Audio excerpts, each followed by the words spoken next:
There's a belief so deeply embedded in investing that, well, almost no one even stops to examine it. It's the assumption that growth is always good. We're practically conditioned to believe that a growing company is inherently a healthy company. You know the story: more revenue, more scale, more future. The narrative simply writes itself. But what if that core assumption is fundamentally flawed? Today, we're going to confront this universal market assumption head-on. We'll be diving into the profound insights from the Averaging Up collection, looking specifically at what we call the physics of value. To really grasp this, we need to look at Aswath Damodaran, the New York University professor universally known as the Dean of Valuation. He spent 4 decades teaching the rigorous discipline of attaching actual, hard numbers to corporate stories. And recently, while examining the prospectus for the SpaceX IPO, Damodaran reached a verdict that completely cuts against the reflex of the entire market. He concluded that growth, under the wrong conditions, doesn't just fail to add value, it actively destroys it. Which brings us to a quote that honestly borders on financial heresy. Damodaran states, "Growth, when it's accompanied by huge amounts of reinvestment and substandard gross margins, might not just be neutral to value, but actually be value destructive." Think about that. Not neutral, destructive. Now, to understand why a master of valuation would say something so seemingly counterintuitive, we can't just rely on market sentiment. We have to look at the cold, hard arithmetic sitting right underneath the narrative. Section 1. The arithmetic of value, and understanding the threshold of capital. Because growth, quite simply, isn't free. This brings us to the fundamental law of reinvestment. To grow, a company has to pour capital back into itself, whether that's into infrastructure, research, or expanding capacity. And this produces a strict arithmetic threshold, which is the cost of capital. If the return on that reinvested capital exceeds the cost, well, value is created. Every dollar you put in comes back as more than a dollar. But if the return falls below the cost of capital, value is destroyed.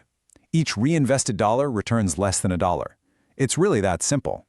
So the absolute crucial takeaway here is that growth is merely a multiplier. It is not a measure of absolute value. And this is exactly the part the broader market consistently forgets. A company can actually grow its revenue at 30% a year, yet become significantly less valuable every single year. How does that happen? Well, if that growth is bought with heavy reinvestment at margins that are just too thin to clear the cost of capital, growing faster simply means you're leaking value faster. Profitable, capital-efficient growth is the actual goal. And as the article insists, sometimes growth and value are exact opposites. Section 2. The SpaceX architectures, a case study in multiple business models. SpaceX is actually the perfect specimen for this analysis, primarily because it isn't just one homogeneous business. It's really 3 distinct architectures. First, you have Starlink, the connectivity engine.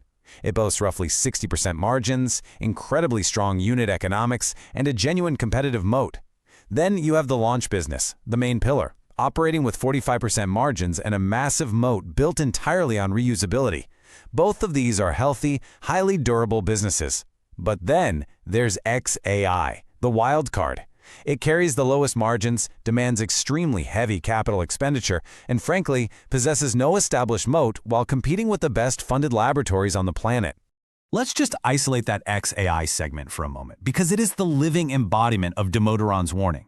Here, we're looking at the textbook conditions for value destruction. You have maximum reinvestment pouring in, but it's met with minimum margins and intensely fierce competition.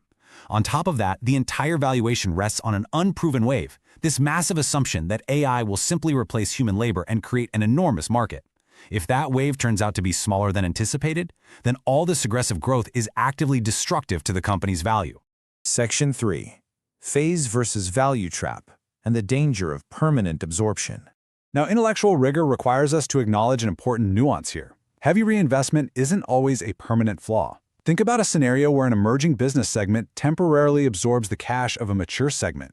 That can be completely legitimate. For example, think of Amazon's retail business funding the early, expensive construction of AWS. But what separates a healthy investment phase from a deadly value trap? It comes down to one strict condition: the absorption must eventually reverse. The emerging business has to mature and eventually overflow, generating more cash than it consumes.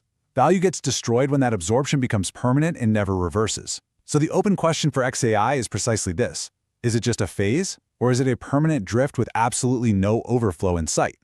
Section 4. The toll and the wave, deconstructing business anatomy. To answer that question, we need to step back and look at the universal anatomy of a business. In the article, every single company can essentially be reduced to 2 fundamental forces. First, you have the tool. This is what you collect today. It sits right at a structural choke point. Second, you have the wave. This is the external force that grows tomorrow's tool. The relationship between these two specific structures dictates the absolute reality of any company's financial future. Which brings us to what might be the single most critical question in all of valuation. Does the wave cost anything? See, in most businesses, the wave is purely mechanical. It literally has to be purchased dollar by dollar through constant reinvestment. And as we established earlier with the arithmetic threshold, mechanical growth only creates value when the return on that reinvestment clearly exceeds the cost of capital. But what if there was an alternative? Section 5. The free surfer ideal. Growth that costs nothing. This introduces the rarest and absolutely most optimal architecture discussed in the Averaging Up collection. It's called the free surfer, and it is the exact inverse of the value-destroying model. In a free surfer model, the wave arrives entirely from the outside, at zero cost. Think about Visa. Visa doesn't have to pay for the world to migrate to digital payments, or S&P Global. They don't pay for corporations to issue more debt. Because the wave is free, the need for reinvestment is incredibly minimal. The network is already built, so when reinvestment approaches zero and the wave is free, every single unit of growth is pure value creation. A free surfer isn't just a model where growth might create value, it's a structural architecture where growth mathematically cannot destroy value. When we map all of this out, we get the absolute spectrum of value. Over on the far left, you have the value destroyer, much like the XAI segment, heavy reinvestment, razor-thin margins, and a highly uncertain wave. Moving toward the right, we find mechanical compounders and capped, high-return businesses. And finally, sitting on the far right is the pure free surfer. The big issue today is that the market lazily prices this entire spectrum simply as growth. But a rigorous analytical framework refuses to do that and insists on separating the mechanical, capital-hungry models from the rare gems where the wave is genuinely, truly free.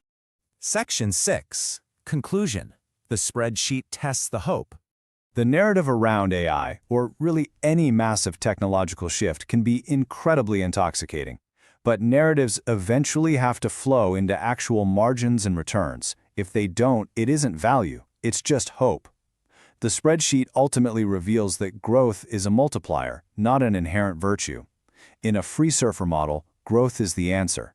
But everywhere else, growth is a question. You always have to ask what the wave costs and whether the return actually clears the bar. This content is educational and reflects a personal analytical framework. It does not constitute investment advice. Visit averagingup.com to explore the full collection.